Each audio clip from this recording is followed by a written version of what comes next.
நம் நாட்டின் நிதியமைச்சர் நிர்மலா சீதாராமன் அவர்களே வணக்கம். பாஜகவுடைய மாநில மகளிர் அணி பொருளாளர் மாலினி ஜெயச்சந்திரன் அவங்க ஜல்லி கல்லு 2000 ரூபாய் 3000 ரூபாய்க்கு விற்பனை செய்யும் தொழில செஞ்சுட்டு இருந்தாங்க. பாஜக கட்சியில எப்ப சேர்ந்தாங்களோ அதுக்கப்புறம் 3000 கோடி மதிப்பிலான சொத்து மாலினி ஜெயச்சந்திரனுக்கு எப்படி வந்துச்சு? அந்த பணம் எல்லாம் ஏன் அப்ப விட்டு பணம்? உங்களுடைய வருமான வரித்துறை கண்டுபிடிக்காதது, உங்களுடைய அமலாக்கத்துறை கண்டுபிடிக்காதது, உங்க சிபிஐ கண்டுபிடிக்காதத மாலினி ஜெயச்சந்திரனுடைய 3000 கோடி சொத்தை நாங்க கண்டுபிடிச்சு அதுல 1500 கோடி சொத்து மதிப்பிலான ஆவணங்களோட வருமான வரித்துறை அலுவலகத்துல புகார் கொடுத்து வச்சிருக்கிறேன்.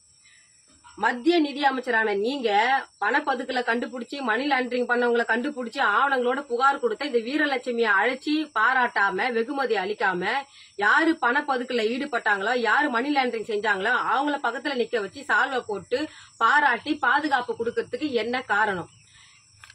1500 கோடி நான் கண்டுபிடிச்சு கொடுத்த பணம் 1500 கோடி பாஜக காரனுடைய அப்ப விட்டு பணமா? மத்திய நிதி அமைச்சரான நீங்க முறை தவறி நெறி தவறி நடக்கலாமா?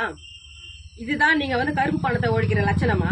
எனக்கு தேவை நான் கண்டுபிடிச்சு கொடுத்த பணம் எவன் அப்ப விட்டு பணம் எனக்கு தெரிய வரணும். தமிழ்நாட்டு மக்களுக்கு நீங்க சொல்லணும்.